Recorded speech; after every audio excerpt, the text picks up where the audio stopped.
청담동의 펜트하우스는 거대한 유리 상자 같았다.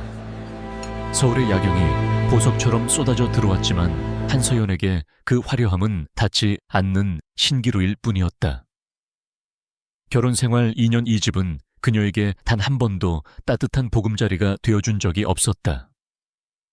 그곳은 남편 이태준의 성공과 야망을 위한 전시장이었고 그녀는 가장 아름답지만 가장 외로운 전시품이었다. 아침 햇살이 거실을 비출 때 서연은 속을 개워내며 화장실에서 간신히 몸을 일으켰다. 임신 12주차 입덧은 그녀의 몸과 마음을 지치게 했다. 하지만 그녀는 배를 감싸 안으며 희미하게 미소 지었다. 이 아이가 텅 비고 차가운 이 관계를 바꿔줄 유일한 희망이었다. 대한그룹의 유일한 후계자가 될 아이. 태준도 이 아이만큼은 외면하지 못할 것이다. 아침부터 요란하군. 욕실 문 앞에 태준이 서 있었다. 완벽하게 다려진 셔츠와 값비싼 시계. 그는 언제나처럼 흠잡을 데 없이 완벽했고 또 언제나처럼 차가웠다. 그의 시선은 서연의 배에 아주 잠깐 머물렀다가 이내 무심하게 돌아섰다. 오늘 저녁엔 약속 있으니 기다리지 마. 태준 씨 오늘 병원 같이 가주면 안 될까요? 아이 심장 소리 같이 듣고 싶어요. 바빠. 그는 그 말만 남기고 현관을 나섰다. 쾅 하고 닫히는 문소리는 그녀의 마지막 희망이 부서지는 소리 같았다. 서연은 텅 빈 집 안에서 홀로 주저앉았다. 그날 오후 그녀는 한 통의 문자를 받았다. 발신인은 김유라였다. 대한민국에서 가장 주목받는 여배우이자 그녀의 남편 이태준의 여자. 서연 씨 잠시 뵐 수 있을까요? 드릴 말씀이 있어요. 청담동 월여우 카페에서 기다릴게요. 그것은 도전장이었다. 서연은 갈등했다. 무시하고 싶었지만 도망치고 싶지 않았다. 그녀는 대한그룹의 안주인이었고 자신의 자리를 지켜야만 했다. 그녀는 아이를 위해서라도 더 이상 약해져서는 안 된다고 다짐했다. 카페에 들어서는 순간 모든 시선이 한 곳으로 쏠렸다. 김유라는 창가 가장 좋은 자리에 앉아 있었다. 그녀는 선글라스 너머로 서연을 발견하고 우아하게 손을 흔들었다. 그녀의 주변에는 그녀가 뿜어내는 화려한 아우라가 가득했다. 와주셨네요, 사모님. 유라가 비꼬는 투로 말했다. 용건만 간단히 하죠. 서연은 자리에 앉으며 차갑게 말했다. 유라는 붉은 입술을 들어 미소 지었다. 그리고는 자신의 평평한 배를 쓰다듬으며 폭탄을 던졌다. 저 임신했어요. 물론 태준 씨 아이예요. 서연의 세상이 무너져 내렸다. 하지만 그녀는 애써 평정을 유지했다. 거짓말. 태준 씨는 그럴 사람 아니에요. 아, 아직도 남편을 믿으시는구나. 순진한 건지 멍청한 건지. 유라는 핸드백에서 휴대폰을 꺼내 동영상 하나를 재생했다. 화면 속에는 어젯밤 서연에게는 바쁘다고 했던 태준이 유라의 집에서 그녀와 웃으며 와인을 마시고 깊게 입을 맞추는 장면이 담겨 있었다. 태준 씨는 어젯밤 내 침대에 있었어요. 유라의 목소리는 뱀의 혀처럼 달콤하고 치명적이었다. 이제 그만 현실을 받아들이고 이혼 서류에 도장 찍어요. 태준 씨는 자기 아이를 사생아로 만들 남자가 아니거든.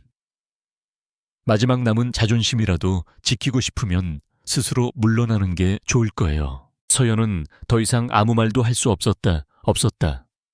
그녀의 눈앞이 흐려졌다. 그녀는 비틀거리며 카페를 나섰다. 쏟아지는 눈물을 참으려 입술을 깨물었지만 소용없었다.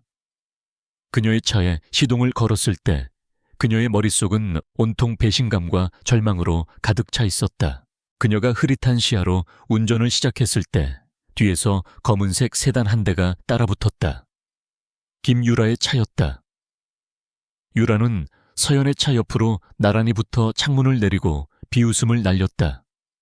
그리고 다음 순간 그녀는 의도적으로 핸들을 꺾어 서연의 차 옆면을 들이받았다. 쾅 하는 충격과 함께 서연의 차가 중심을 잃고 휘청였다. 충격으로 정신이 혼미해진 서연은 핸들을 제대로 제어할 수 없었다. 그녀의 차는 가드레일을 들이받고 끔찍한 굉음과 함께 여러 바퀴를 구른 뒤에야 멈춰 섰다. 서연의 마지막 의식 속으로 부서진 유리창 너머로 보이는 유라의 만족스러운 미소와 그녀의 배를 관통하는 끔찍한 고통이 파고들었다. 아가, 그녀는 의식을 잃었다. 병원은 전쟁터였다. 응급실 복도를 가득 메운 의료진들의 다급한 발소리와 외침. 서연과 유라는 나란히 응급실 침대에 누워 있었다. 두 사람 모두 과다출혈로 생명이 위독한 상태였다. 뒤늦게 연락을 받고 달려온 태준의 얼굴은 차갑게 굳어 있었다. 그는 의사에게서 청천벽력 같은 소식을 들었다.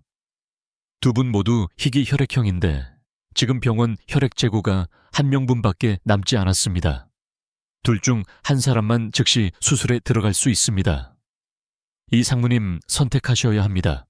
선택. 그의 머릿속에서 수만 가지 계산이 번개처럼 스쳐 지나갔다. 한서연. 사랑 없이 집안의 뜻에 따라 결혼한 아내. 그녀가 낳을 아이는 대한그룹의 적통 후계자다. 하지만 그녀의 집안은 이미 몰락했다. 그녀는 그에게 더 이상 아무런 도움이 되지 않았다. 김유라. 그에게 열정과 욕망을 안겨주는 여자. 그리고 더 중요한 것은 그녀의 아버지는 대한그룹의 주요 주주이자 태준의 야망을 지지해줄 강력한 정치적 뒷배였다. 그녀의 뱃속 아이는 비록 사생아일지언정 그의 미래를 위한 가장 강력한 무기가 될 수 있었다. 그의 갈등은 길지 않았다. 그는 자신의 야망 앞에서 망설이는 남자가 아니었다. 그는 의사를 향해 돌아섰다. 그의 목소리는 얼음처럼 차갑고 조용했다. 김유라 씨부터 살리시오. 그것은 결정이었다. 아내와 자신의 핏줄에 대한 사형 선고. 수술실로 실려 들어가던 서연은 희미한 의식 속에서 그 말을 들었다. 남편의 마지막 목소리. 비수처럼 그녀의 심장에 박히는 그 한마디.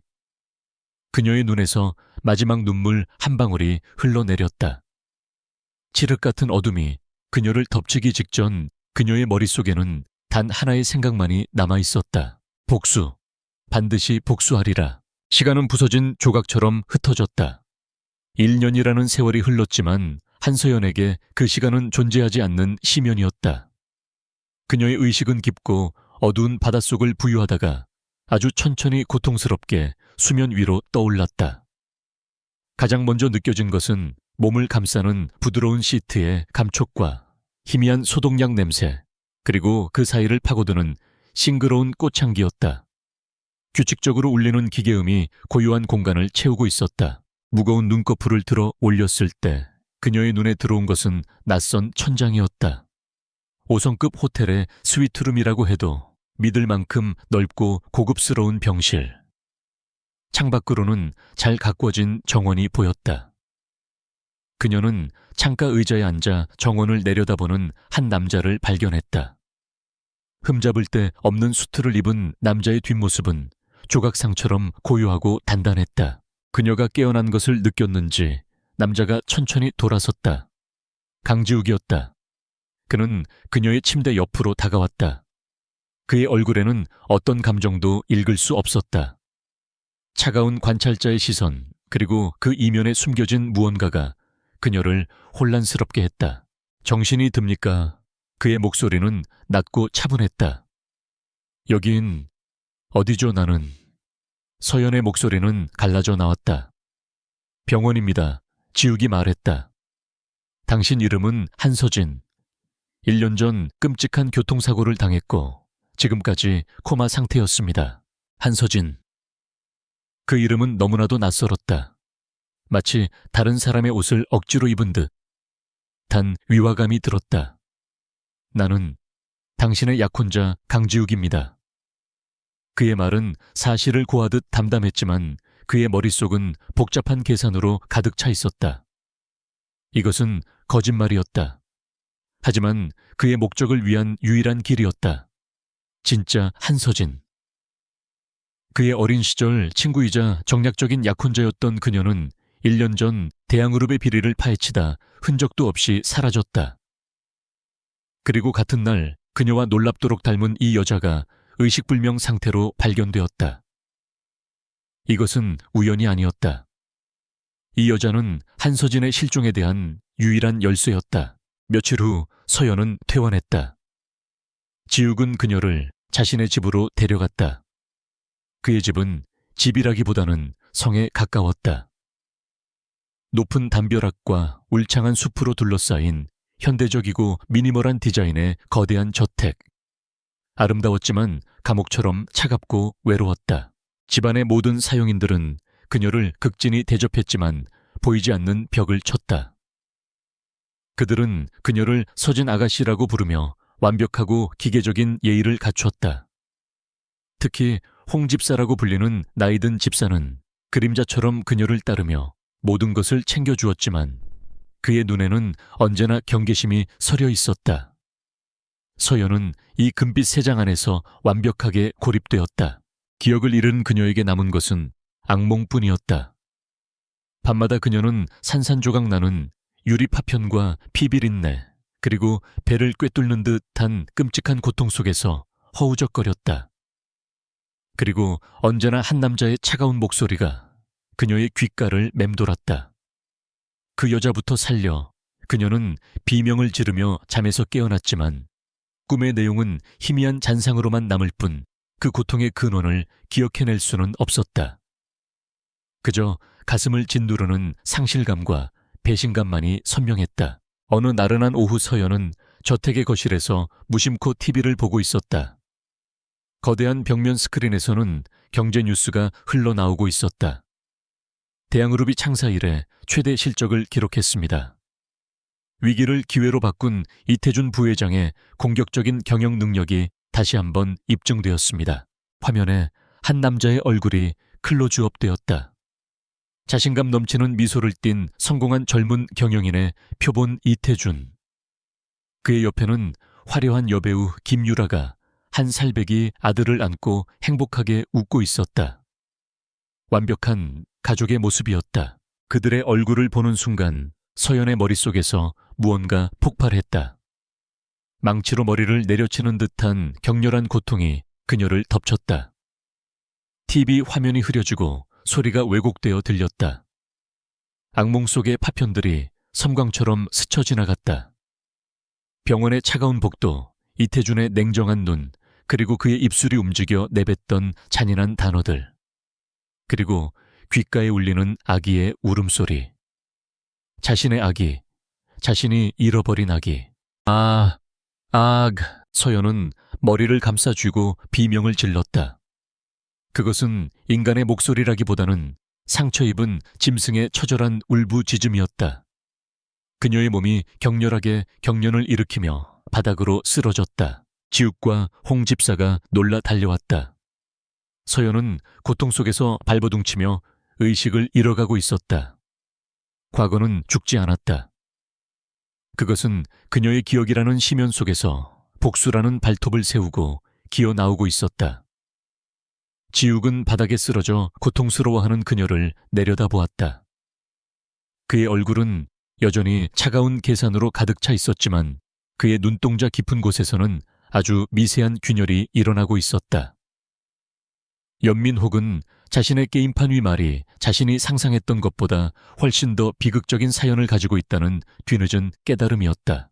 1년의 시간은 이태준에게 날개를 달아주었다. 아내 한서연의 죽음은 그에게 비극의 주인공이라는 동정표와 함께 그녀가 상속받았던 대양그룹의 막대한 지분을 안겨주었다. 그는 이제 대양그룹의 확고한 2인자 비운의 사고로 아내를 잃었지만 슬픔을 딛고 일어선 비운의 경영인이었다. 한서연의 일주기 추모식은 그의 연극을 위한 가장 화려한 무대였다. 서울의 최고급 호텔 연회장은 수천 송이의 흰 국화와 그녀의 대형 초상화로 장식되었다. 사진 속 서연은 희미하게 그러나 아름답게 미소 짓고 있었다. 그 미소는 살아생전 그녀를 외면했던 모든 이들의 위선을 말없이 꾸짖는 듯 했다. 재계와 정계의 주요 인사들이 모두 모여 가식적인 애도를 표했고 이태주는 상주로서 슬픔에 잠긴 얼굴로 그들을 맞았다. 그의 옆에는 검은 원피스 차림의 김유라가 조용히 서서 그의 슬픔을 보듬는 헌신적인 연인의 역할을 완벽하게 소화해내고 있었다. 바로 그 위선의 절정에 초대받지 않은 손님들이 도착했다. 강지욱과 그의 팔짱을 낀 한서연이었다. 그들이 연 회장 안으로 들어서는 순간 모든 소음이 거짓말처럼 멎었다. 사람들의 시선이 일제히 그들에게 쏠렸다. 충격, 불신, 그리고 경악. 그들의 얼굴에는 온갖 감정들이 뒤섞여 있었다. 죽었다고 알려진 대양그룹의 며느리가 대한민국 재계의 정점에 있는 제이자 이 그룹의 총수 강지욱의 팔짱을 끼고 나타난 것이다. 서연은 자신에게 쏟아지는 시선에 몸을 움츠렸다. 그녀는 이곳에 왜 와야 하는지 이해할 수 없었다. 지욱은 그저 과거를 정리하기 위해 가야 할 곳이 있다고만 말했다. 연 회장 중앙에 놓인 자신의 초상화를 보는 순간 그녀의 심장이 차갑게 내려앉았다. 알 수 없는 슬픔과 그리움이 파도처럼 밀려와 그녀를 질식시킬 것만 같았다. 머리가 깨질 듯이 아파왔다. 괜찮습니까? 지욱이 낮은 목소리로 물었다. 그의 손이 그녀의 허리를 단단히 받쳐주었다. 그 온기가 그녀를 아찔한 현기증 속에서 간신히 붙잡아 주었다. 단상 위에서 이태준이 추도사를 읽기 시작했다. 그의 목소리는 슬픔으로 가득 차 있었고 그의 영예는 완벽했다. 사랑하는 아내 서연아, 당신이 없는 일 년이라는 시간은 저에게 영원과도 같았습니다. 당신과 함께했던 모든 순간이 어제처럼 생생한데 이제 당신은 제 곁에 없군요. 하늘도 무심하시지. 그가 눈물을 훔치는 신용을 하며 고개를 들었을 때 그의 시선은 군중 속에 서 있는 서연과 마주쳤다. 순간 그의 세상이 멈췄다. 들고 있던 추도사 원고가 그의 손에서 힘없이 떨어졌다. 그의 입이 벌어졌고 동공이 공포로 크게 확장되었다. 그의 얼굴에서 모든 핏기가 사라졌다. 그는 유령을 본 사람이었다. 세오, 석. 그는 말을 잇지 못하고 더듬거렸다. 연 회장은 술렁이기 시작했다. 그의 갑작스러운 이상 행동에 모두가 어리둥절했다. 김유라가 다급하게 그의 팔을 잡았지만 그는 그녀를 거칠게 뿌리쳤다. 주도사가 엉망으로 끝난 뒤 그는 홀린 사람처럼 인파를 헤치고 서연에게로 향했다. 그의 눈에는 오직 그녀만이 보였다. 그는 서연의 바로 앞에 멈춰 섰다. 그의 목소리는 심하게 떨리고 있었다. 한서연 씨, 당신 살아있었어. 그의 떨리는 손이 마치 환영이라도 만지려는 듯 그녀의 얼굴을 향해 뻗어왔다. 그의 손이 그녀에게 닿기 직전 강지욱이 한 걸음 앞으로 나서며 그의 앞을 가로막았다. 지욱의 움직임은 부드러웠지만 그 안에는 강철 같은 단호함이 서려 있었다. 실례합니다, 이 부회장님. 제 약혼녀에게 용무가 있으십니까? 지욱의 목소리는 정중했지만 얼음장처럼 차가웠다. 그의 눈빛은 이태준에게 한 걸음만 더 다가오면 죽여버리겠다고 말하고 있었다. 야, 약혼녀. 이태준은 믿을 수 없다는 듯 되물었다. 소개하죠. 제 피앙세 한서진입니다. 지욱은 서연의 어깨를 감싸 안으며 이태준의 혼란스러운 시선 앞에서 그녀를 완벽하게 보호했다. 한서진, 전혀 다른 이름. 그리고 그녀의 곁을 지키는 남자는 감히 범접할 수 없는 제이다 듀엘 그룹의 강지욱. 이태준은 극심한 혼돈에 빠졌다. 저 얼굴은, 저 눈빛은, 저 모든 것은 분명 한서연인데. 하지만 어떻게 그는 불신과 공포 사이에서 길을 잃었다. 지욱은 더 이상 그에게 눈길도 주지 않고 서연을 데리고 연 회장을 빠져나갔다. 그들이 떠난 뒤에도 연 회장은 한동안 충격의 여파에서 헤어나오지 못했다. 이태준은 넋이 나간 사람처럼 그들이 사라진 문만 멍하니 바라보고 있었다. 호텔을 빠져나와 차에 오르는 동안 서연은 아무 말도 하지 않았다. 그녀는 깨질 듯한 머리를 감싸 쥐고 있었다. 한서연이라는 이름, 이태준의 공포에 질린 얼굴, 그리고 영정 사진 속 자신의 모습이 머릿속에서 뒤엉켜 그녀를 괴롭혔다. 그녀는 이해할 수 없었지만 가슴을 찢는 듯한 상실감과 배신감은 그 어느 때보다 선명하게 느껴졌다. 지욱은 말없이 운전하며 룸미러로 그녀를 살폈다. 그의 얼굴은 여전히 무표정했지만 그의 계획은 성공적으로 진행되고 있었다. 한서연이라는 유령은 이제 살인자의 눈앞에 그 모습을 드러냈다. 그리고 그의 옆자리에 앉은 이 가여운 여인은 진정한 자신을 되찾기 위한 고통스러운 여정의 첫걸음을 떼었다. 고요한 전쟁은 그렇게 공식적으로 시작되었다. 추모식에서 돌아온 후 한서연은 다른 사람이 되었다. 혼란과 슬픔에 잠겨있던 유약한 한서진은 사라지고 그녀의 안에는 얼음처럼 차갑고 날카로운 무언가가 자리 잡았다.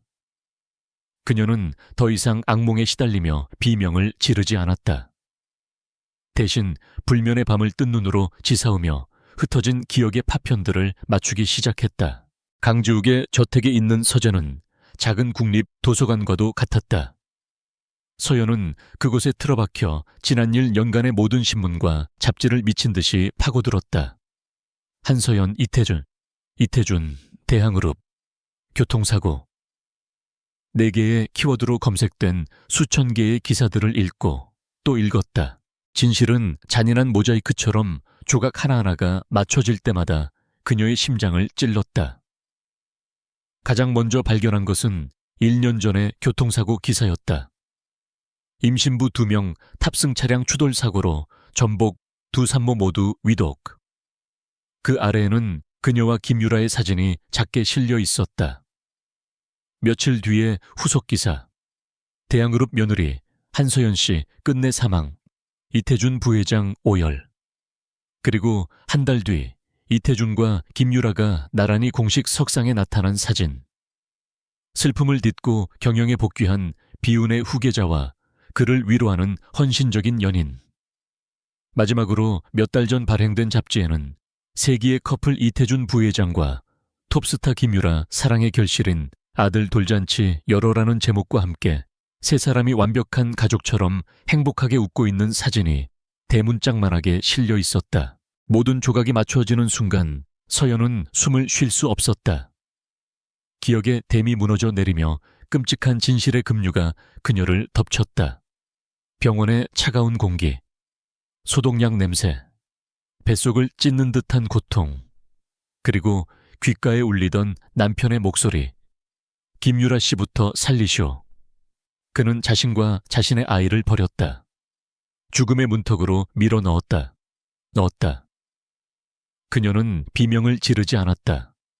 눈물도 흘리지 않았다. 그 대신 그녀의 존재를 근원부터 얼어붙게 하는 차갑고 고요한 분노가 온몸으로 퍼져나갔다. 그녀는 서재의 거울 앞에 섰다. 거울 속에는 낯선 여자의 얼굴이 있었다. 하지만 그 눈동자는 더 이상 길 잃은 사슴의 것이 아니었다. 그 안에는 복수라는 이름의 검은 불꽃이 타오르고 있었다. 가녀리고 상처받았던 한서진은 죽었다. 그 자리에는 배신과 슬픔으로 단련된 한서연이 서 있었다.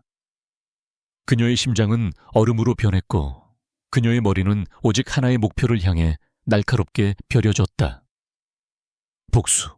그날 밤 서연은 지욱의 서재에서 그를 기다렸다. 방 안은 책상 위 스탠드 불빛 하나만이 어둠을 밝히고 있었다. 지욱이 들어섰을 때 그는 공기가 달라졌음을 즉시 감지했다. 서연은 말없이 자신이 출력한 한서연 사망 기사를 그의 책상 위에 올려놓았다. 이 여자 누군지 아시죠? 지욱은 잠시 그녀를 바라보았다. 그녀의 눈은 더 이상 혼란으로 흔들리지 않았다. 그곳에는 모든 것을 알고 있는 자의 차가운 평온함이 서려 있었다. 그는 더 이상 거짓말을 할 수 없음을 할 필요도 없음을 깨달았다. 알고 있습니다. 그가 조용히 인정했다. 당신은 처음부터 모든 걸 알고 있었군요. 내가 누구인지 왜 기억을 잃었는지. 그런데도 나를 속이고 한서진이라는 이름으로 이곳에 가둬뒀죠. 왜 그랬습니까? 당신을 보호하기 위해서였습니다. 지욱은 자신의 이야기를 털어놓았다. 진짜 한서진. 그의 소꿉친구이자 약혼자였던 그녀. 그녀는 대한그룹 이태준의 아버지 이 회장의 비자금 문제를 파헤치고 있었다. 그러다 11년 전 서연이 사고를 당한 바로 그날 흔적도 없이 사라졌다. 두 사건은 우연이 아닙니다. 이 모든 것의 배후에는 대한그룹이 있습니다. 지욱의 목소리는 낮고 단단했다. 나는 내 친구를 해친 자들을 찾아야 하고 당신은 당신의 인생을 망친 자들에게 복수해야 합니다. 그의 시선이 서연의 눈을 똑바로 꿰뚫었다. 우리의 적은 같습니다, 한서연 씨. 그것은 동정이 아니었다. 거래 제안이었다. 서연은 그의 의도를 즉시 파악했다. 그녀는 그의 힘과 정보가 필요했다. 그는 그녀의 존재 자체가 필요했다. 이태준과 김유라를 뒤흔들 유령. 내가 당신을 어떻게 믿죠? 믿을 필요 없습니다. 우리의 목적이 같다는 것만 확인하면 됩니다. 서연은 한참 동안 그를 바라보았다. 그의 눈에는 어떤 감정도 읽을 수 없었다. 하지만 그녀는 알 수 있었다. 그 역시 자신만큼이나 깊은 상처와 분노를 안고 있다는 것을. 좋아요. 서연이 마침내 입을 열었다. 손을 잡죠. 하지만 이건 동맹일 뿐이에요. 내 복수가 끝나면 우리의 관계도 끝입니다. 원하는 대로. 그날 밤 서재 책상을 사이에 두고 마주 앉은 두 사람 사이에는 새로운 관계가 정립되었다. 더 이상 감시자와 피감시자도 가짜 약혼자도 아니었다. 그들은 복수와 정의라는 공동의 목표를 향해 나아가는 위험한 파트셔였다. 이제 그녀는 더 이상 그의 게임판 위 말이 아니었다. 그녀는 그와 동등한 플레이어였다. 아니 어쩌면 그보다 더 위험한 존재였다. 그녀의 싸움은 단순히 정의를 위한 것이 아니었기 때문이었다. 그것은 한 번 안아보지도 못한 채 잃어버린 아이의 원혼을 달래기 위한 지옥에서 돌아온 어미의 처절한 복수극이었다. 대한그룹 본사 로비는 한때 한서연에게 경외와 위축감의 공간이었다. 남편의 왕국, 그림자처럼 조용히 그의 뒤를 따라야만 했던 곳. 하지만 오늘 그녀는 전혀 다른 사람으로 그곳에 돌아왔다. 그녀의 새로운 이름은 한서진.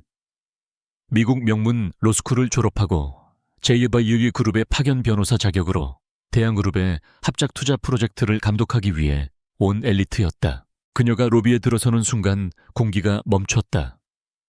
모든 직원들의 시선이 그녀에게 못 박혔다. 수군거림이 파도처럼 퍼져나갔다. 저 사람, 돌아가신 사모님 아니야. 어떻게 저렇게 똑같이 생길 수가 있지?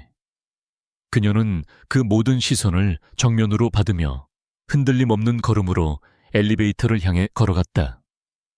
복수는 이제 적의 심장부에서 시작될 터였다. 그녀의 첫 번째 전쟁터는 대한그룹의 이사회 회의실이었다. 이태준은 자신만만한 표정으로 그가 주도하는 대규모 해외 M&A 프로젝트에 대해 발표하고 있었다. 그것은 그의 경영 능력을 입증하고 아버지인 이 회장으로부터 완전한 신임을 얻어낼 결정적인 한 수였다. 발표가 끝나고 이 회장이 새로운 법률 고문의 의견을 구했다. 한서진 변호사, 그룹의 전문가로서 이 계약에 대한 의견을 듣고 싶소. 모든 이사들의 시선이 회의실 한쪽에 조용히 앉아있던 서연에게 쏠렸다. 이태준은 경멸적인 시선으로 그녀를 쳐다보았다. 감히 내까짓게 뭘 안다고. 서연은 자리에서 일어나 정중하게 허리를 숙인 뒤 입을 열었다. 그녀의 목소리는 차분했지만 회의실 전체를 장악하는 힘이 있었다. 그녀는 이태준을 직접적으로 공격하지 않았다. 대신 계약서의 조항들을 하나하나 외과 의사의 메스처럼 날카롭게 해부하기 시작했다. 계약서 42조 3항에 명시된 현지 법률 준수 조항은 해당 국가에 최근 개정된 반독점법과 정면으로 충돌할 가능성이 매우 높습니다. 이 경우 계약 전체가 무효화될 수 있으며 대한그룹은 막대한 위약금을 물게 될 것입니다. 또한 51조의 자산담보 조항은 지나치게 포괄적입니다. 최악의 경우 저희가 인수하려는 회사의 부실이 대한그룹의 핵심 자산에까지 영향을 미칠 수 있는 전형적인 독소조항, 포이즌필입니다. 그녀가 지적하는 내용들은 지극히 전문적이고 치명적이었다. 강지욱의 팀이 밤을 새워 분석해준 정보와 그녀 자신의 날카로운 법률적 통찰력이 결합된 결과물이었다. 이태준의 자신만만한 표정은 점차 당혹감으로 이내 분노로 변해갔다. 서연은 그의 야심작을 모두의 앞에서 갈기갈기 찢어놓고 있었다. 그를 유능한 경영인에서 계약서의 기본적인 함정조차 파악하지 못한 아마추어로 전락시키고 있었다. 마지막으로 그녀가 발표를 마쳤을 때 회의실은 침묵에 휩싸였다. 이사들은 충격과 감탄이 뒤섞인 눈으로 그녀를 바라보았다. 마침내 이태준이 폭발했다. 당신, 그는 자리에서 벌떡 일어나 서연을 손가락질했다. JW그룹에서 보낸 스파이지. 그렇지, 우리 프로젝트를 망치려고 일부러 흠집을 내는 것 아니냐. 서로연은 눈 하나 깜짝하지 않고 그를 마주보았다. 저는 제 직업적 양심에 따라 사실을 말씀드렸을 뿐입니다. 부회장님께서 이 계약서의 독소 조항을 정말 모르셨다면 그건 더 큰 문제입니다. 리더의 무능은 스파이보다 더 위험하니까요. 그녀의 차가운 논리에 이태준은 할 말을 잃었다. 이 회장이 실망스러운 눈빛으로 아들을 쏘아보며 나직이 말했다. 그만하거라, 태준아. 한 변호사 말이 맞다. 첫 번째 전투는 서연의 완벽한 승리로 끝났다. 그날 이후 서연은 본격적으로 심리전에 돌입했다. 그녀는 죽은 자의 유령이 되어 산 자들을 괴롭히기 시작했다. 어느 날 오후 그녀는 이태준의 집무실 앞을 지나갔다. 그녀의 몸에서는 플로에르 드 로카이유 플러 드 로카일 향수 냄새가 은은하게 풍겨 나왔다. 그들이 결혼한 첫 해 이태준이 그녀에게 선물했던 세상에서 단 몇 병밖에 없는 희귀한 향수. 사무실에 배어드는 익숙한 향기에 태준은 순간 숨을 멈췄다. 그가 고개를 들었을 때 복도를 걸어가는 한서진의 뒷모습이 보였다. 죽은 아내의 향기를 품은 죽은 아내의 모습을 한 여자. 그의 심장이 차갑게 내려앉았다. 며칠 뒤 김유라가 대한그룹을 방문했다. 그녀는 이제 이태준의 공식적인 파트너로서 당당하게 행동했다. 그녀는 임원 전용 라운지에서 서연과 마주쳤다. 한서진 씨랬나 태준 씨한테 들었어요. 일은 잘하면서 너무 나서는 게 흠이라고. 유라가 선제 공격을 날렸다. 서연은 미소로 응수했다. 김유라 씨보다는 덜 나서는 것 같은데요. 저는 제 자리가 어딘지는 아니까요. 팽팽한 긴장감이 흐르는 동안 서연은 나직이 콧노래를 부르기 시작했다. 그것은 아주 오래된 프랑스 샹송의 멜로디였다. 과거 이태준이 한서연에게 사랑을 속삭이며 불러주던 그들만의 노래. 김유라의 얼굴에서 핏기가 가셨다. 그녀는 그 노래를 알고 있었다. 이태준의 서재에서 그의 옛 앨범 속에서 죽은 한서연의 흔적을 지우려다 발견했던 노래였다. 이제 그 노래가 한서연과 똑같이 생긴 여자의 입에서 흘러나오고 있었다. 유령이 이제 그녀에게도 속삭이기 시작한 것이다. 그날 밤 이태준은 자신의 집무실에 홀로 앉아 위스키를 마시고 있었다. 그는 모니터를 통해 한서진의 CCTV 영상을 몇 시간째 돌려보고 있었다. 그녀가 걷는 방식, 고개를 살짝 기울이는 버릇, 서류를 넘기는 손짓까지. 모든 것이 죽은 한서연과 소름 끼치도록 똑같았다. 그리고 그의 코끝에는 아직도 그녀의 향수 냄새가 환영처럼 맴도는 듯 했다. 그는 미쳐가고 있었다. 이성적으로는 불가능한 일이라는 것을 알면서도 그의 마음속에서는 끔찍한 의심이 자라나고 있었다. 저 여자는 정말 한서진인가 아니면 한서연이 지옥에서 돌아와 자신의 숨통을 조여오고 있는 것인가?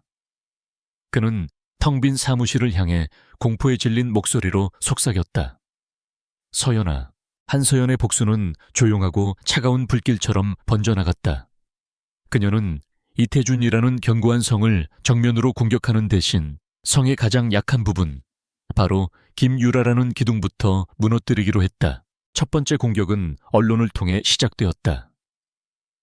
익명의 제보라는 이름으로 김유라의 과거에 대한 자극적인 기사들이 연예부 기자들의 이메일로 흘러 들어갔다.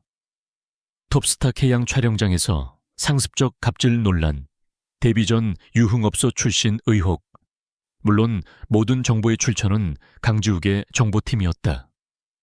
그들은 김유라가 필사적으로 지우려 했던 과거의 흔적들을 낱낱이 파헤쳐냈다. 기사들은 본물처럼 터져나왔다. 김유라의 완벽했던 여신 이미지는 순식간에 추락했다. 그녀가 출연 중이던 드라마는 시청자들의 비난에 직면했고 광고주들은 계약 파기를 검토하기 시작했다. 보수적인 대항그룹의 안주인이 되기에는 너무나도 치명적인 스캔들이었다. 강지욱의 서재. 서연은 그와 마주 앉아 전략을 짜고 있었다. 김유라의 이미지를 실추시키는 것만으로는 부족해요. 이태준이 스스로 그녀를 의심하고 제 발로 그녀를 내치게 만들어야 해요. 서연의 눈빛은 냉철한 전략가의 그것이었다. 지욱은 그녀의 말에 동의했다. 그의 팀은 이미 결정적인 증거를 확보한 상태였다. 김유라에게는 과거에 깊은 관계였던 무명 배우가 있었습니다. 이태준을 만나기 직전까지 동거했던 사이죠. 중요한 것은 그 남자 역시 RH, O형의 희귀 혈액형이라는 겁니다. 서연의 입에 차가운 미소가 번졌다. 그렇다면 미끼는 준비됐네요. 이제 이태준이 그 미끼를 직접 물게 만들 차례죠. 며칠 후 서연은 이태준의 아들 이진우의 정기 검진을 위해 JW 그룹 산하의 최고급 사립병원을 방문한다는 정보를 입수했다. 그녀는 그곳에 완벽한 덫을 설치했다. 병원의 VIP 라운지. 이태준은 진료를 마친 아들을 기다리고 있었다. 그때 우연을 가장하여 서연이 나타났다. 이 부회장님 이런 곳에서 뵙네요. 동료 병문안 때문에 잠시 들렀습니다. 태준은 그녀의 등장에 온몸의 신경이 곤두섰다. 당신이 여긴 어쩐 일이지? 우연이겠죠. 서연은 의미심장한 미소를 남기고 복도 저편으로 사라졌다. 태준은 불안한 마음으로 간호사 스테이션 근처의 의자에 앉았다. 바로 그때 간호사 2명이 그의 바로 옆에서 대화를 나누기 시작했다. 물론 그들은 지욱이 고용한 연기자들이었다. 대항그룹 손잡은 이진우 아기 말이야. 혈액형이 RH, O형인데 서브타입이 디플로이드 D, D 필스라니. 정말 희귀하네. 그러게 유전학적으로 이태준 부회장님이랑 김유라 씨 혈액형 조합으로는 통계적으로 거의 불가능한 확률 아니야. 거의 0.00001% 안 될 텐데. 논문감인데. 쉬 누가 듣겠다. 재벌가 사람들은 이런 얘기 싫어해. 괜히 우리만 다치지. 그들은 마치 비밀 이야기를 나누듯 목소리를 낮추고는 서둘러 자리를 떴다. 이태준은 그 자리에 얼어붙었다. 그는 의학 전문가는 아니었지만 통계적으로 거의 불가능한 확률이라는 말은 그의 뇌리에 망치처럼 박혔다. 순간 그의 머릿속에서 모든 것이 섬광처럼 스쳐 지나갔다. 한서진이 나타난 이후 겪었던 모든 기이한 일들, 죽은 아내의 향수 냄새, 그들만의 노래, 그리고 모든 것을 알고 있는 듯한 그녀의 눈빛, 그의 마음속을 잠식하던 희미한 불안감과 편집증이 이제는 하나의 끔찍하고 구체적인 의심으로 변했다. 그는 아들 진우를 안아들었다. 자신의 성공과 야망의 상징, 대항그룹의 미래. 하지만 아이의 얼굴을 들여다보는 순간 그는 아이의 눈매가 자신과 전혀 닮지 않았음을 문득 깨달았다. 그는 자신의 휴대폰에 저장된 김유라와 함께 찍은 완벽한 가족 사진을 보았다. 하지만 이제 그 사진 속에는 보이지 않는 균열이 가고 있었다. 병원에서 돌아오는 차 안. 그는 운전대를 잡고 있었지만 정신은 온통 다른 곳에 팔려 있었다. 그는 룸미러로 뒷좌석 카시트에서 잠든 아들을 쳐다보았다. 저 아이가 내 아들이 아닐 수도 있다. 생각만으로도 피가 거꾸로 솟는 것 같았다. 만약 그것이 사실이라면 김유라는 자신을 완벽하게 기만한 것이었다. 그는 대한민국 최고의 재벌가 후계자로서 용납할 수 없는 배신과 수치를 당한 셈이었다. 그는 차를 갓길에 세웠다. 그리고 그의 가장 충직한 비서에게 전화를 걸었다. 그의 목소리는 분노로 낮게 잠겨 있었다. 내 아들 이진우, 김유라 씨와 나의 친자 확인 검사 아무도 모르게 준비해. 대한민국에서 가장 빠르고 가장 비밀스럽게 처리할 수 있는 곳으로. 전화를 끄는 그는 핸들을 강하게 내리쳤다. 그가 쌓아 올린 완벽한 세계의 토대가 한서연이 던진 아주 작은 의심의 씨앗 하나 때문에 뿌리부터 흔들리기 시작했다. 이제 그는 더 이상 외부의 적과 싸우는 것이 아니었다. 그의 전쟁은 그의 가장 가까운 곳, 바로 그의 침실에서 시작되고 있었다. 전쟁의 서막은 조용했지만 그 파장은 대한민국 재계 전체를 뒤흔들었다. 모든 경제 뉴스의 헤드라인이 JW그룹의 대한그룹에 대한 적대적 인수합병 시도로 도배되었다. 재계 1위의 포식자가 10위권의 재벌을 상대로 칼을 빼든 것이다. 주식시장은 요동쳤고 대한그룹의 주가는 끝없이 추락했다. 대한그룹 내부에서 한서연은 가장 유능한 트로이의 목마였다. 그녀는 JW그룹에서 파견된 법률 고문이라는 완벽한 위장 아래 이태준의 모든 자구책에 합법적인 족쇄를 채웠다. 이태준이 해외 자본을 유치하려 하면 그녀는 해당 국가의 외환관리법과 조세조약의 문제점을 지적하며 계약을 지연시켰다. 그가 비주력 계열사를 매각하려 하면 그녀는 매각 과정에 절차적 하자를 문제 삼아 이사회의 승인을 막았다. 그녀의 모든 반박은 날카롭고 논리적이었으며 누구도 이 일을 제기할 수 없었다. 대한그룹의 임원들은 그녀를 두려워하면서도 경외했다. 그들에게 그녀는 원칙을 지키는 강직한 법률가일 뿐이었다. 이태준은 사면 초가에 몰렸다. 밖에서는 J그룹의 거대한 자금력이 회사의 숨통을 조여오고 안에서는 한서진이라는 유령이 그의 모든 계획을 사사건건 방해했다. 동시에 아들 진우에 대한 친자 확인 검사 결과는 아직 나오지 않았고 김유라와의 관계는 의심과 불신으로 얼룩져 매일이 지옥 같았다. 그는 점점 더 이성을 잃고 폭력적으로 변해갔다. 회의실에서는 부하 직원들에게 고함을 질렀고 밤에는 술에 취해 비틀거렸다. 그는 불법적인 방법에도 손을 댔다. 언론에 왜 그룹에 대한 악의적인 허위 정보를 흘리고 정치인들에게 뇌물을 건네 압력을 행사하려 했다. 하지만 그의 모든 시도는 거대한 벽에 부딪히는 것처럼 무력했다. 그가 매수한 언론사는 다음날 세무조사를 당했고 그가 접촉한 정치인은 갑자기 검찰의 수사 선상에 올랐다. 보이지 않는 곳에서 강지욱의 거대한 힘이 그의 모든 수를 미리 읽고 차단하고 있었다. 전쟁은 몇 주 동안 교착 상태에 빠졌다. 그러던 어느 날 이태준이 마지막 발악과도 같은 방역을 가해왔다. 그는 대한그룹의 오랜 우호 세력이었던 사모펀드와 손을 잡고 JW그룹의 주력 계열사 중 하나에 역으로 공격을 감행했다. 예측하지 못한 공격에 지욱의 팀은 잠시 휘청했고 상당한 규모의 재정적 손실을 입었다. 그날 밤 지욱의 서재는 전쟁 상황실과도 같았다. 서연은 수북이 쌓인 서류 더미와 씨름하고 있었다. 며칠 밤을 샌 그녀의 얼굴은 창백했고 단단했던 눈빛은 지친 기색으로 흔들리고 있었다. 이태준의 방역은 생각보다 더 거셌다. 복수가 눈앞에 아른거리는 것 같았는데 다시 한 걸음 멀어진 듯한 무력감이 그녀를 덮쳤다. 지욱이 서재로 들어왔다. 그는 처음으로 복수의 화신이라는 가면, 뒤에 숨겨진 지치고 상처받은 한 여인의 모습을 보았다. 그는 아무 말 없이 따뜻한 차 한 잔을 그녀의 책상 위에 내려놓았다. 너무 무리하지 마시오. 그의 조용한 위로에 서연이 애써 지탱하고 있던 방어벽이 무너져 내렸다. 내가 잘하고 있는 건지 모르겠어요. 그녀의 목소리가 가늘게 떨렸다. 복수를 위해 나 역시 그들처럼 괴물이 되어가고 있는 건 아닐까요? 듀크는 그녀의 맞은편 의자에 앉았다. 그는 처음으로 자신의 이야기를 꺼냈다. 복수는 때로 자기 자신을 가장 먼저 파괴하는 법이니까.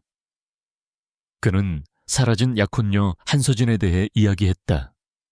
정의를 위해 싸우다 거대한 악의에 삼켜져 버린 친구. 그녀를 지키지 못했다는 죄책감과 그녀를 그렇게 만든 자들에 대한 분노가 자신을 어떻게 10년 넘게 올가매고 있었는지 그의 고백 앞에서 서연은 자신의 상처를 보았다. 그들은 서로 다른 비극을 겪었지만 같은 상실의 고통을 안고 있었다. 그녀의 눈에서 소리 없이 눈물이 흘러내렸다. 잃어버린 아이에 대한 그리움 산산조각 난 삶에 대한 서러움이 뒤늦게 터져나왔다. 지욱은 어떤 위로의 말도 건네지 않았다. 그저 손을 뻗어 그녀의 뺨을 타고 흐르는 눈물을 엄지손가락으로 부드럽게 닦아주었다. 그의 손길이 닿는 순간 서연의 온몸에 전율이 흘렀다. 그것은 단순한 접촉이 아니었다. 상처 입은 영혼들 사이에 깊은 교감이었다. 복수나 전략 그 모든 것을 넘어선 한 인간 대 인간으로서의 순수한 위로. 그 순간 그들은 서로의 영혼을 보았다.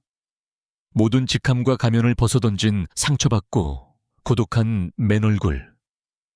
더 이상 거래를 위한 파트너가 아니었다. 회의실 밖에서는 여전히 냉혹한 전쟁이 계속되고 있었지만 고요한 서재 안에서는 그들의 공유된 고통의 잿더미 속에서 새로운 무언가가 태어나고 있었다. 서로를 향한 연민, 그리고 그보다 더 깊고 따뜻한 감정. 그들의 손은 책상 위 닿을 듯 말 듯한 거리에서 머뭇거렸다. 편의를 위해 맺어졌던 위태로운 동맹은 이제 돌이킬 수 없이 심장의 계약으로 변해가고 있었다. 그리고 그 변화는 그들의 싸움을 더욱 복잡하고 또 무한히 더 의미 있는 것으로 만들고 있었다. 이태준이 받아든 서류 봉투는 그의 세상 전체를 담고 있는 판도라의 상자였다. 그는 인적이 드문 지하 주차장 자신의 차 안에서 떨리는 손으로 봉투를 열었다. 안에는 복잡한 유전자 염기 서열 분석표와 함께 마지막 한 줄의 문장이 적혀 있었다. 친자 관계가 성립되지 않을 확률 99.9999%. 글자들이 그의 눈앞에서 춤을 췄다. 그는 숨을 쉴 수 없었다. 그가 자신의 아내와 아이를 버리면서까지 지키려 했던 미래 대한그룹의 후계자. 그 모든 것의 전제였던 아들이 자신의 핏줄이 아니었다. 그의 야망의 토대가 송두리째 무너져 내렸다. 분노가 아닌 거대한 허무가 그의 온몸을 집어삼켰다. 그는 넋이 나간 사람처럼 펜트하우스로 차를 몰았다. 거실에서는 김유라가 아이와 함께 완벽한 모성의 화신처럼 웃고 있었다. 그 모습이 그의 분노에 불을 지폈다. 그는 소리 지르지 않았다. 끔찍할 정도로 침착했다. 그는 대리석 거실 테이블 위로 유전자 검사 결과지를 미끄러뜨렸다. 이게 뭐지? 설명해봐. 결과지를 본 김유라의 얼굴이 하얗게 굳었다. 그녀는 잠시 당황하더니 이내 눈물을 흘리며 연기하기 시작했다. 태준 씨, 이게 어떻게 된 거죠? 병원에서 실수가 있었던 걸 거예요. 우리 진우가 당신 아들이 아니라는 게 말이 돼요. 하지만 이태준의 텅 빈 눈동자는 그녀의 연기가 더 이상 통하지 않으리라는 것을 말해주고 있었다. 실수, 이태준이 나직이 읊조렸다. 그래, 내 인생 최대의 실수는 널 믿은 거였지. 그의 침착함이 무너졌다. 그는 테이블을 뒤엎으며 그녀에게 달려들었다. 말해, 누구 아이야, 감히 누굴 속여. 공포에 질린 유라는 뒷걸음질 쳤다. 궁지에 몰린 그녀의 눈에 히스테릭한 광기가 번뜩였다. 그녀는 무너져 내리며 모든 것을 실토하기 시작했다. 그래, 당신 아들 아니야. 당신같이 차갑고 계산적인 남자의 아이를 낳고 싶었을 것 같아. 한서연, 그 여자도 내가 그랬어. 그 사고 내가 계획한 거야. 당신을 내 남자로 만들기 위해서, 당신이 그 여자를 버리고 나를 선택하게 만들기 위해서. 그녀의 끔찍한 고백에도 이태주는 더 이상 충격받지 않는 듯 했다. 그는 그저 텅 빈 눈으로 그녀를 바라볼 뿐이었다. 그의 반응에 더욱 광분한 유라는 그를 완전히 파괴하기 위한 마지막 비수를 꺼내들었다. 하지만 당신 아버지는 나보다 더한 인간이야. 당신은 아무것도 모르지. 당신 아버지가 한서진을 없앴어. 한서연의 쌍둥이 언니. 당신 아버지가 대한그룹의 비자금을 조성한 거 한서진 그 기자가 알아내고 터뜨리려고 했거든. 그래서 당신 아버지가 그 여자를 처리한 거야. 나는 그저 그 비밀을 알고 있었을 뿐이고, 그 순간 강지욱의 저택 지하에 위치한 한 최첨단 보안 통제실. 서연과 지욱은 헤드셋을 낀 채 펜트하우스에서 벌어지는 모든 대화를 실시간으로 듣고 있었다. 지욱의 팀이 미리 설치해둔 도청 장치를 통해서였다. 쌍둥이 언니, 아버지의 범죄. 서연은 귀를 막고 싶었다. 그녀가 잃어버린 것은 아이만이 아니었다. 그녀는 존재조차 몰랐던 자신의 또 다른 반쪽 언니의 운명까지 이 잔인한 가문 때문에 희생되었다는 것을 깨달았다. 슬픔이 분노가 되어 그녀의 온몸을 불태웠다. 지욱은 말없이 그녀의 어깨를 감싸 안았다. 그의 눈에는 깊은 슬픔과 함께 오랜 의문이 풀렸다는 차가운 확신이 서려 있었다. 그의 친구 한서진의 실종. 그것은 대한그룹의 추악한 비밀과 연결되어 있었다. 이제 모든 퍼즐 조각이 맞춰졌다. 그들의 복수는 더 이상 개인적인 원한이 아니었다. 그것은 거대한 부패의 뿌리를 뽑아내기 위한 정의를 향한 싸움이 되었다. 다시 펜트하우스. 이태주는 망연자실하게 서 있었다. 자신이 믿었던 모든 것이 거짓이었고, 자신이 숭배했던 아버지는 살인자였다. 그의 세계는 완전히 붕괴했다. 바닥에는 김유라가 무너져 절규하고 있었다. 그는 모든 것을 잃었다. 통제실 안지욱은 서연을 바라보았다. 그녀의 얼굴은 창백했지만 그녀의 눈은 그 어느 때보다 차갑고 강렬한 불꽃으로 타오르고 있었다. 이제 그녀의 복수는 단순히 잃어버린 아이를 위한 것이 아니었다. 그것은 이름도 얼굴도 모르는 비극적으로 사라져간 언니를 위한 정의의 실현이기도 했다. 지욱은 그녀의 어깨를 잡은 손에 힘을 주었다. 그것은 말없는 약속이었다. 마지막 전투는 이제 곧 시작될 것이다.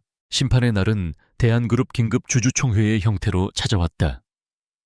소환장은 강지욱이 비밀리에 확보한 주주 블록의 이름으로 발송되었다. 안건은 현 경영진의 자격 및 긴급 기업 지배 구조에 관한 건. 모호하지만 흉흉한 제목의 대한그룹의 심장부는 운명의 날을 앞두고 불안하게 술렁였다. 주주총회가 열리는 호텔 대연 회장은 폭풍전야와도 같았다. 불안한 표정의 주주들, 강경한 표정의 이사진, 그리고 어떻게 냄새를 맡았는지 구름처럼 몰려든 기자들로 가득 찼다. 단상 위 이학수 회장과 이태주는 애써 평온한 표정을 짓고 있었지만 그들의 눈빛은 미세하게 떨리고 있었다. 이 회장이 의사봉을 두드리며 회의 시작을 알리려는 순간 연 회장의 육중한 문이 열렸다. 강지욱이 들어섰다.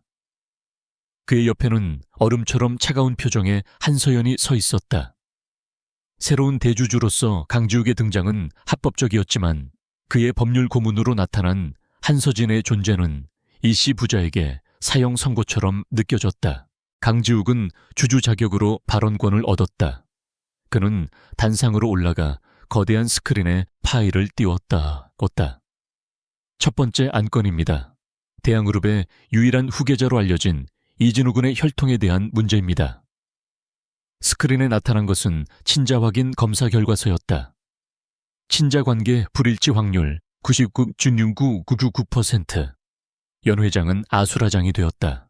재벌가의 정통성과 후계 구도를 근간부터 뒤흔드는 충격적인 폭로였다. 이태준이 자리에서 벌떡 일어나 소리쳤다. 거짓말이야. 저건 조작된 거야. 하지만 강지욱은 그의 발악에 눈길도 주지 않고 다음 파일을 열었다. 이번에는 음성 파일이었다. 김유라의 히스테릭한 목소리가 연 회장 전체에 울려 퍼졌다. 내가 계획한 거야. 당신을 내 남자로 만들기 위해서 당신 아들도 아니야. 이태준의 얼굴이 잿빛으로 변했다. 비운의 아내를 잃은 순정적인 남편이라는 그의 가면이 산산조각 나는 순간이었다. 그는 아내를 죽음으로 내몬 살인의 공범자였다. 마지막으로 강지욱은 이학수 회장을 향해 돌아섰다.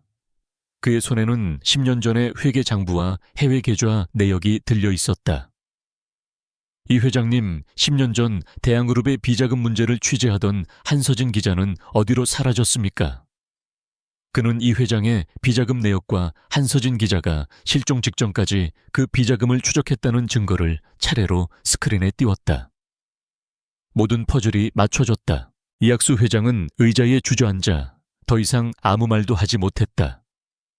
바로 그 절정의 순간 연 회장의 문이 다시 한번 이번에는 거칠게 열렸다. 서울중앙지검 특수부 검사들과 수사관들이 들이닥쳤다. 이학수 회장 특정경제범죄가중치어벌법상 횡령 및 살인교사 혐의로 긴급 체포합니다. 수사관들이 이 회장에게 수갑을 채웠고 다른 팀은 연 회장 한쪽에서 사색이 되어 떨고 있던 김유라를 살인 미수 혐의로 체포했다. 연 회장은 터져 나오는 카메라 플래시와 기자들의 고함으로 아비규환이 되었다. 대한민국을 호령하던 재벌 가문이 씨. 일가의 제국이 가장 공개적이고 치욕적인 방식으로 무너져 내리고 있었다. 이태준은 체포되지는 않았지만 검사들에게 둘러싸여 있었다. 그의 기업 인생은 끝났다. 그는 모든 것을 잃고 텅 빈 껍데기처럼 서 있을 뿐이었다. 한서연은 그 혼돈의 한가운데에 서서 모든 것을 지켜보고 있었다. 지난 1년간 그녀가 살았던 이유이자 목표였던 순간이었다. 그녀의 원수들은 파멸했다. 하지만 텅 빈 눈으로 무력하게 끌려가는 이태준의 마지막 모습을 보았을 때 그녀의 마음속에서 차오른 것은 승리의 희열이 아니었다. 그것은 거대하고 차가운 공허함이었다. 복수는 끊었다. 하지만 그 무엇도 그녀의 잃어버린 아이를 비극적으로 사라진 언니를 되돌려주지 못했다. 서연은 조용히 돌아섰다. 그녀의 얼굴 위로 쏟아지는 카메라 플래시가 의미 없이 차갑게만 느껴졌다. 승리는 그녀의 것이었지만 너무나도 허무한 승리였다. 몇 달의 시간이 흘렀다. 대한민국을 떠들썩하게 했던 대한그룹의 몰락은 점차 사람들의 기억 속에서 잊혀갔다. 세상의 시간은 그렇게 다시 흘러갔지만 한서연의 시간은 여전히 1년 전 그 끔찍한 비극의 순간에 멈춰 있었다. 그녀는 한강이 내려다 보이는 작은 언덕 위에 서 있었다. 그녀는 그곳에 이름 없는 아기를 위한 작은 추모 공간을 만들었다. 그녀는 갓 피어난 하얀 국화 한 송이를 작은 비석 앞에 내려놓았다. 복수는 끝났지만 그녀의 마음속 공허함은 채워지지 않았다. 승리의 쾌감은 없었다. 오직 지독한 허무만이 잿더미처럼 남아 그녀를 짓눌렀다. 그때 등 뒤에서 익숙한 발소리가 들려왔다. 강지욱이었다. 그는 더 이상 화려한 재벌 총수의 모습이 아니었다.